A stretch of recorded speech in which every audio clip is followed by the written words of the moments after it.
Բարև ձեզ, Վարշավայից իր աշխատանքն է շարունակում ՎՏ Հայաստան Նյուզը։ Հայաստանում եւ նրա սահմաններից դուրս իրավիճակը վերլուծում եւ ներկայացնում են եվրոպական տեսանկյունից։ Տաղավարում աշխատում է Ռազմիկ Մարտիրոսյանը։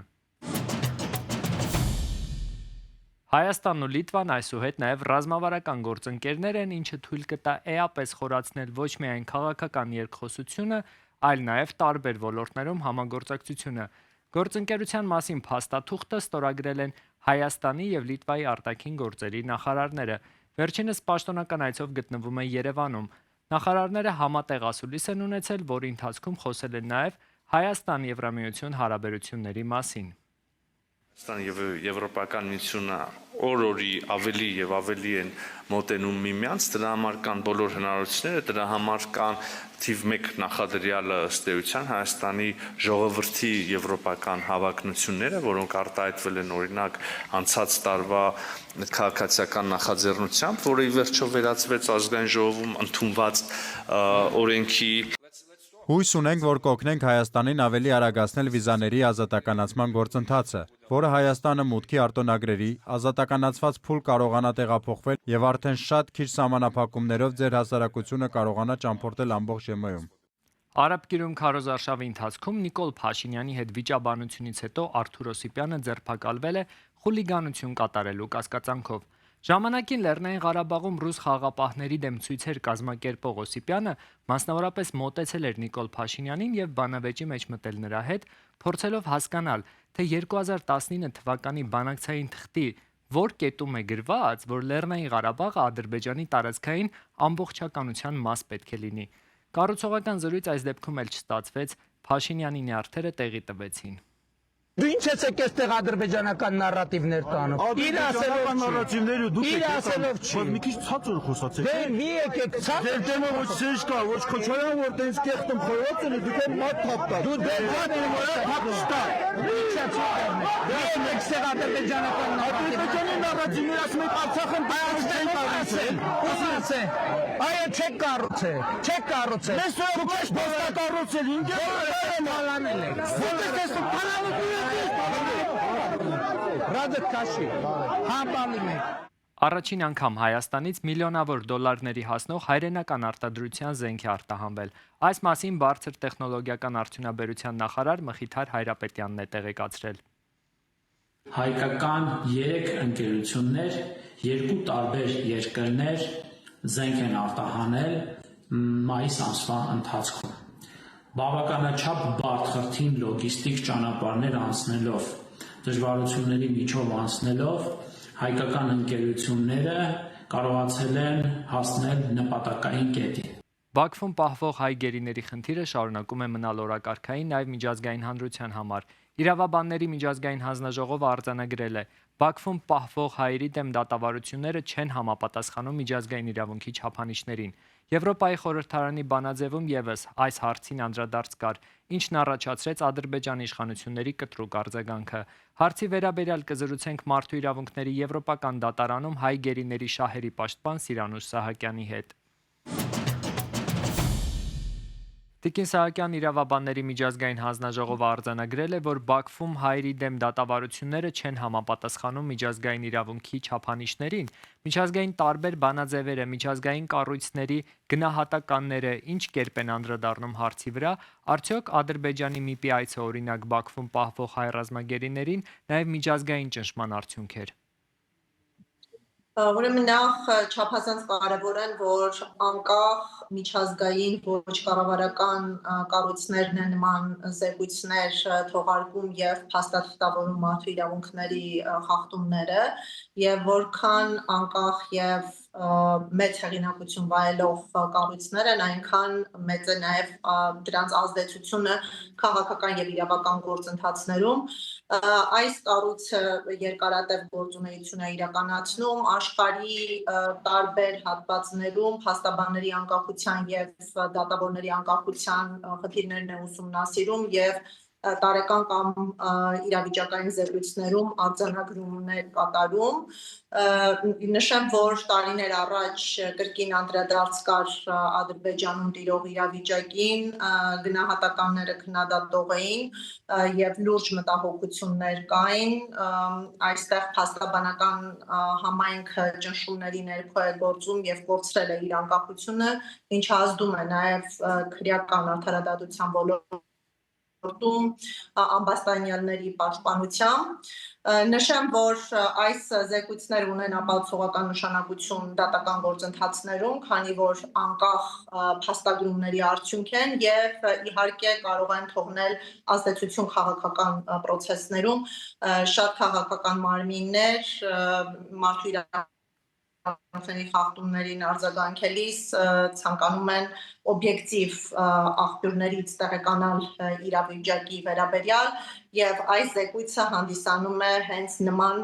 արժանահավատ վստահելի աղբյուր։ Ինչ առնչվում է երկրորդ մասին հարցադրման, ապա ադրբեջանական ՄԻՊ-ը չունի վստահելիության աստիճան, իհարկե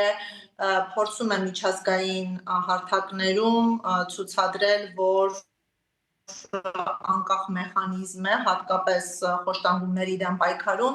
եւ պարբերական այցելությունները, փակհաստատություններ հնարավորություն են տալիս վերհանել խնդիրները եւ շտկել դրանք, սակայն միջազգային գնահատականները եւ կրկին զեկույցները այլ պատկեր են ցուցադրում, նախ ադրբեջանական ՄԻՊ-ը չի համապատասխանում օմբուդսմենների անկախության փարիզյան սկզբունքներին, ինչը պարտադրում է այս կառույցների գործառույթային եւ կառուցվածքային անկախությունը գործադիր իշխանությունից, մինչդեռ ադրբեջանական ՄԻՊ-ը ենթարկվում է հենց գործադիր իշխանության ազդեցությանը եւ անգամ այն պայմաններում, երբ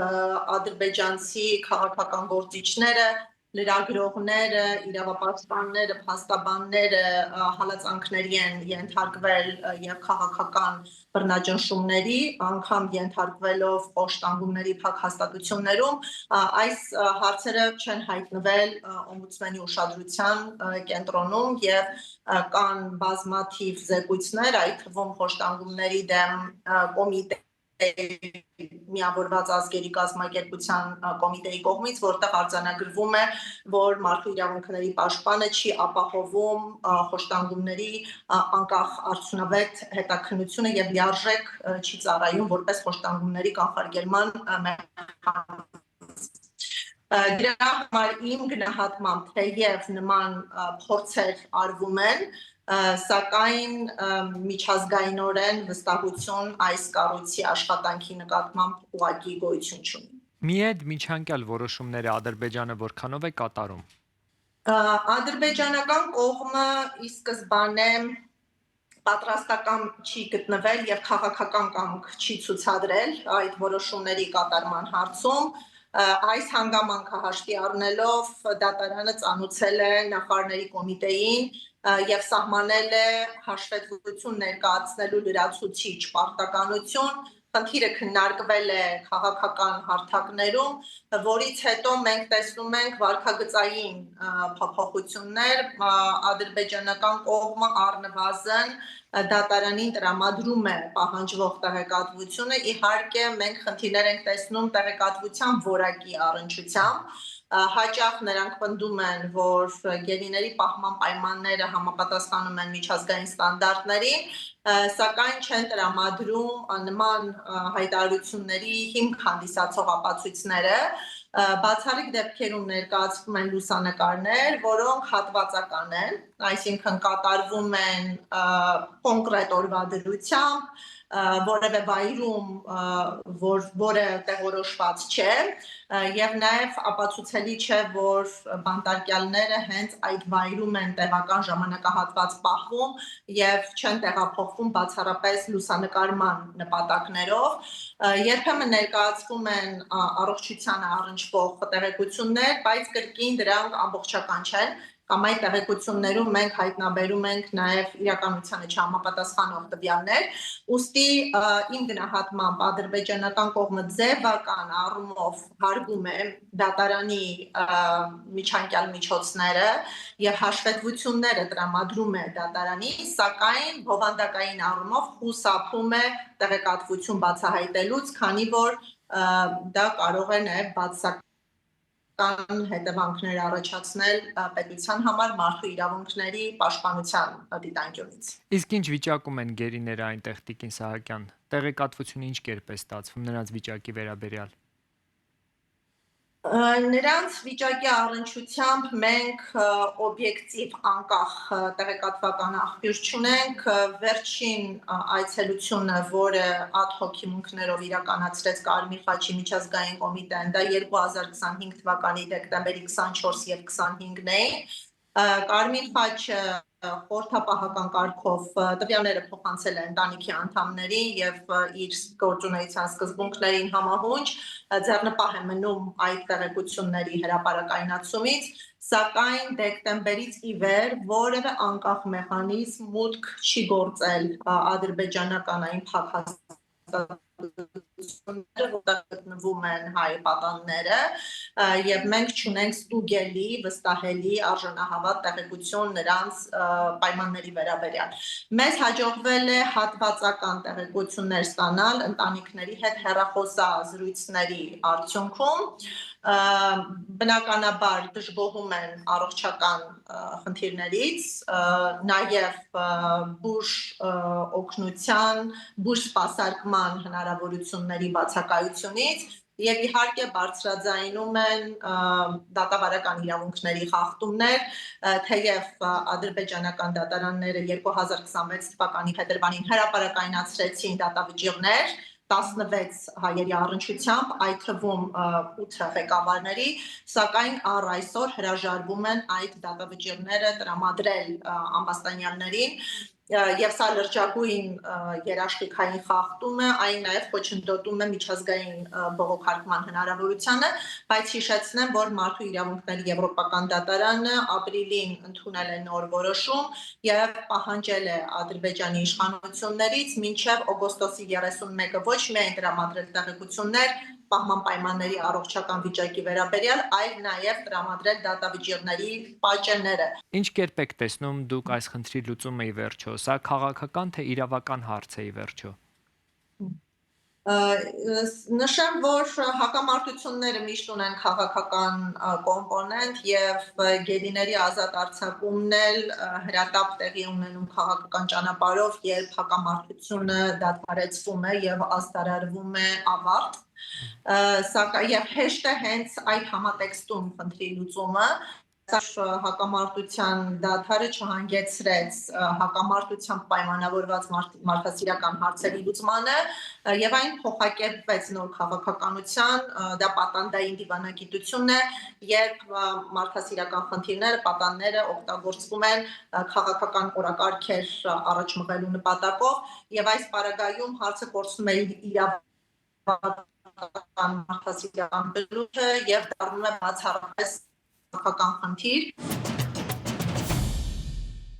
Հայաստանի եվրաինտեգրման հարցը շարունակում է մնալ ամենաքննարկվող օրակարգերից մեկը։ Մայիսի սկզբին Երևանում տեղի ունեցած Եվրոպական քաղաքական համայնքի գագաթնաժողովից հետո Ռուսաստանը Հայաստանից պահանջեց հնարավորինս շուտ կոնկրետ ընտրություն կատարել ԵԱՏՄ-ի եւ Եվրամիության միջև։ Ինչպես կանդրադառնա եվրաինտեգրումը Հայաստանի վրա, որքանով է երկիրը պատրաստ ԵԱՏՄ-ից դեպի ԵՄ շրջադարձին եւ որքանով է ազատ այս ընտրության հարցում։ Թեմային իմ գործընկեր Արմինե Մարտիրոսյանն է անդրադարձել։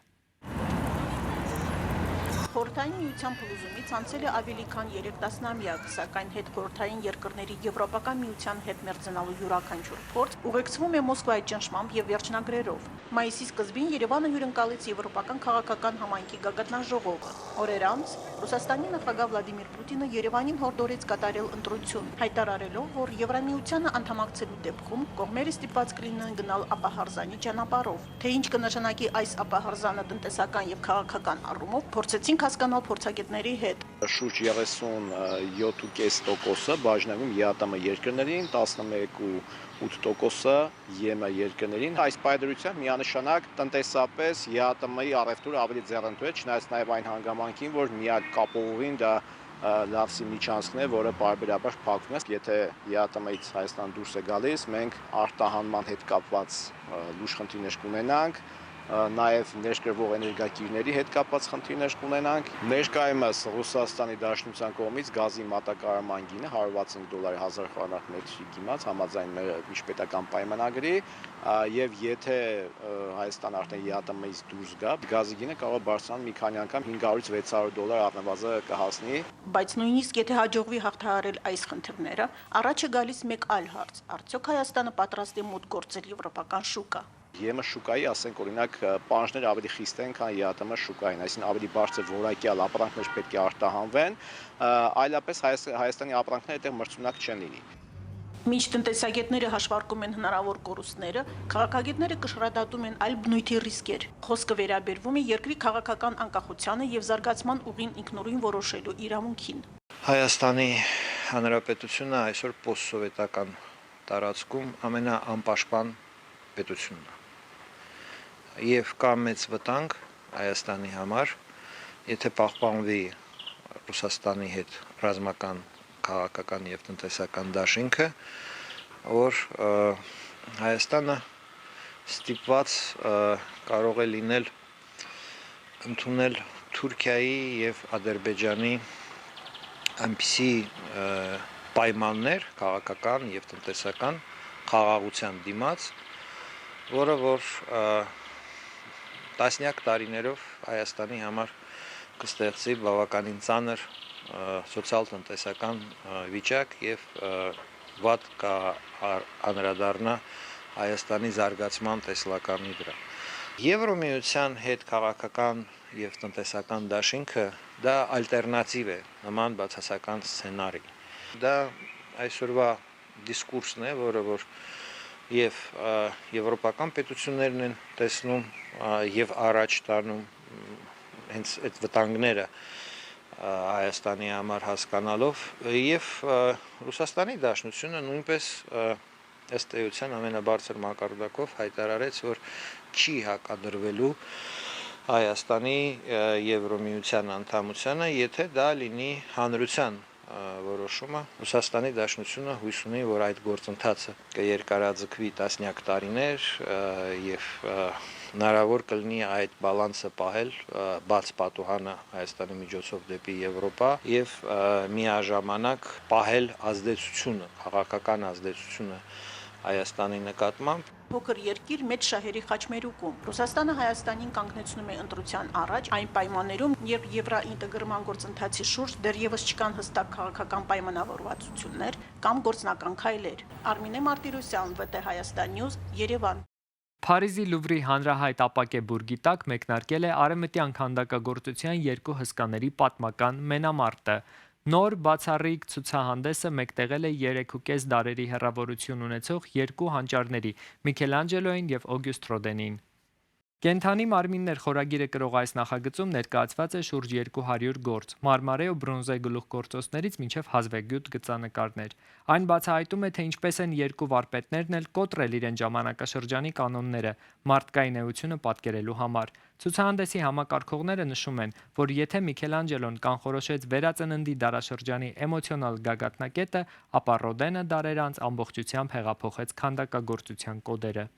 Այս թողարկման համար նախատեսել էինք այսքանը։ Հետևեք մեզ ՎՏ Հայաստան News-ի Facebook-յան եւ YouTube-յան հարթակներում, որպեսզի բաց չթողնեք օրվա կարևոր նորությունները։